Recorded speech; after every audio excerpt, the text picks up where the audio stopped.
If you've ever thought that if you were worthy of having a successful life, you would have it by now.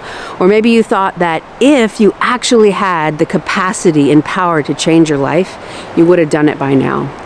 Well, it's valid that you feel those things, and I've absolutely shared those same thoughts myself. And it wasn't until I learned what I'm going to share with you in this video that I actually was able to break free of that. Because before I learned what I'm going to share with you, I felt powerless, I felt stuck, I felt worthless. And I thought that that's who I was.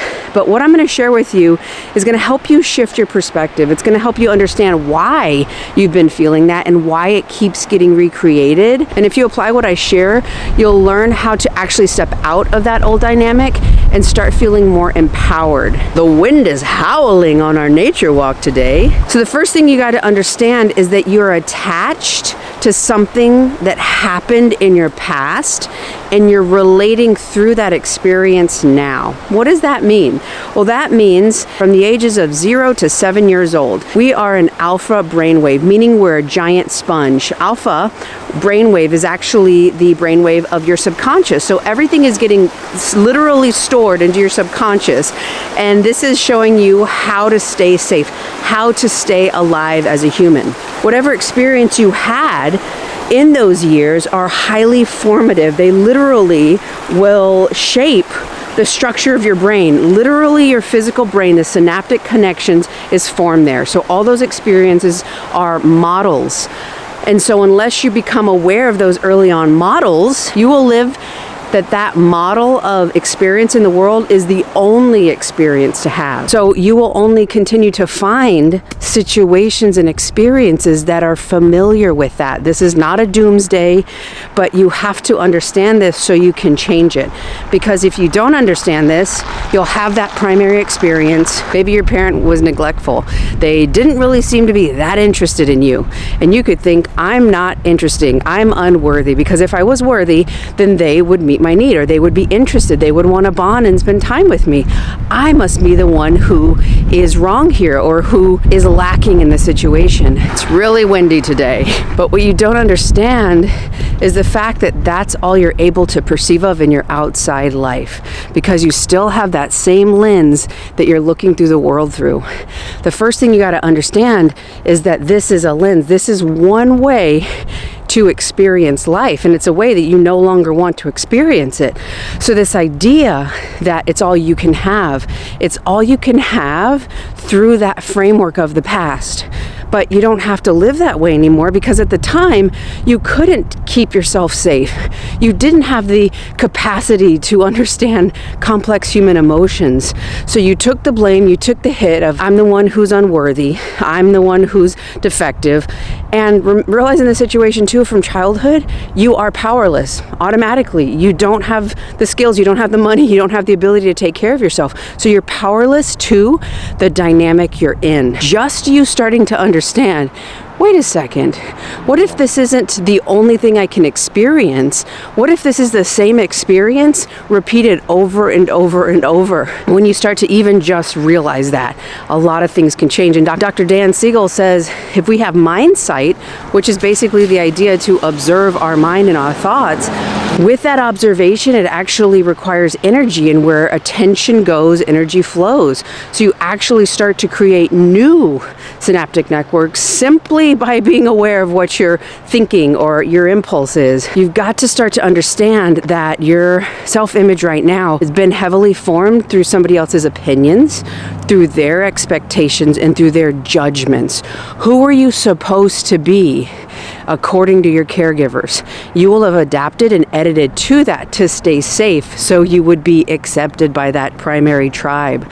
The more you can start to say, wait a second, I don't have to do that anymore. It is safe for me to be seen. Maybe early on when you were seen and you got attention and you excelled, maybe that was negative. Maybe your sibling got jealous and maybe they mocked you or something like that, and you got in trouble with your parents. Maybe early on when you really wanted to connect, maybe your parents said you were really annoying. So many things could have happened, but if you go back and realize, okay, how do I as an adult see this situation? I am not powerless anymore. I was powerless in that dynamic. What did that little me need? The adults around me were either unable to meet or didn't have the emotional capacity or intelligence to understand.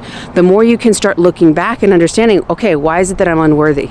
Okay, my parent told me I was annoying. My parent physically hurt me or verbally assaulted me. That is not a lack of your worth. That is a lack of their emotional maturity. Their own trauma replayed out on you. How can you start to see, maybe this isn't all I can experience, but maybe this is all I can experience with the same perspective of my past. Dr. Joe says this all the time in his work. Are you going to be defined by the past, which is what's happening when you're relating through your little kid self to getting your needs met, or are you going to be defined by that future version of you? Who do you see yourself to be? Who do you give yourself permission and approval and validation to be right now? Not because something changed in your outside world, not because somebody loves you or doesn't love you, you got money or you didn't get money. You're updating your own view of yourself. The more you stop relating to other people's opinions, other people's expectations. Maybe your parents were disappointed because they thought you should be a doctor and you never wanted to do that. That doesn't make you a failure or disappointment. It means that your expectations and desires in life differ from theirs, and this is your life. How can you start to pull back and re-reason, re-relate to your early on experiences so that you can start to see the true value of yourself? Everyone is inherently worthy and deserving. The more you start to realize that and let go, you start to become emotionally available to yourself. You start to value yourself. And what do we know about feelings? We know that feelings are what magnetically is going to draw new experiences to you. It might sound really simple to just start to be aware that, oh, this experience is exactly like childhood. I feel powerless, I feel stuck, and I feel unworthy or undeserving, just like I did when I was a kid. Okay, now I'm an adult. How can I start reclaiming that inner authority and become sovereign over myself? How can I start healing this wound? The first thing you're going to want to do is become aware of it, like I mentioned already. How can you start becoming aware in the moment? Doing your ABCs. Become aware, oh, I'm starting to feel powerless. Oh, I'm repeating a dynamic from childhood. The story I'm telling myself is, I can't have what I want. Oh, I didn't have my needs met when I was a kid, and I thought that meant I could not have my needs met. I couldn't have my needs met in my early environment growing up. And the more you start to become aware in the moment, the more you start to breathe and regulate and keep yourself in the present moment, the more you can start making a new choice towards the future you're really wanting and no longer automatically, impulsively respond to the past. It's important to understand that the reason your body freaks out and you have a big trigger and responds very intensely is because it was unsafe, and it fears that if you do something new, you're going to be unsafe, because we all have a set point, a thermostat inside of us of how we've stayed safe, how we see ourselves in the world. And a lot of this is through the eyes of what we experienced as a kid, those early on modeled experiences. I'm here to tell you that the more you become aware of what they are, and Dr. Joe also says this, you become so aware that there's no way that you become unconscious of it in your waking life. Now, if you become aware of it in the morning and you live your whole day through that old lens, and then you're like, what happened? That's okay. That's observation. Oh, I went unconscious. I went back to retro. I'm relating to myself through how other people are going to treat me, how other people see me, how other people think I should be in the world. Oh, what do I want? How is it that I see myself? The more you start to do this, the more you become aware of that story, the more you start to, oh, my body, I'm starting to get tense. Okay.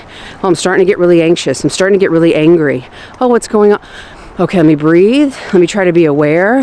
It's a skill. You'll get better at it. But the better you get at it and the more new choices you make, the more, just the same as it on a giant scale, the more choices you make in the moment that are new, that align with your future, the more coins, the more votes you are voting on yourself for the new future. It's okay that you didn't know this in the past. It's okay to be exactly where you are right now. And you deserve the desires that you have in your life, to live a life you're passionate about, and to have your needs met. And I hope through this video you can see that, oh, I keep relating to myself and my future through the eyes of my past. I was powerless as a kid, and I didn't know any better, and I continued to think that that is who I am. I kept drawing people who continue to represent the archetypes of the past and continue to tell the stories of the past, and so I kept getting the same exact result. Now that I know, I can start making new choices. I can start being aware in the moment, and I can let go of those early on experiences and actually raise your vibration, because those limiting beliefs are actually anchored to those lower level emotions, which keep you trapped in the lower chakras and those lower level energies, which continue to get the equal energetic representation in your outside world. So how can you start to look back, understand what it is that you really feel, and then ask why? Keep asking why. Why do I feel that? Well, because that's always been. Well, why has it always been? Well, because I'm just not good enough. Well, why am I not good enough? Well, because no one loved me when I was little. Oh, so as your adult self, do you believe that every child is deserving of love? Start to have self-inquiry compassionately. We're not here to judge. You're not here to blame or point fingers. And you might have a lot of anger. You might be disappointed. You might have grief of the needs that were not met as a kid. And that is okay to honor that now.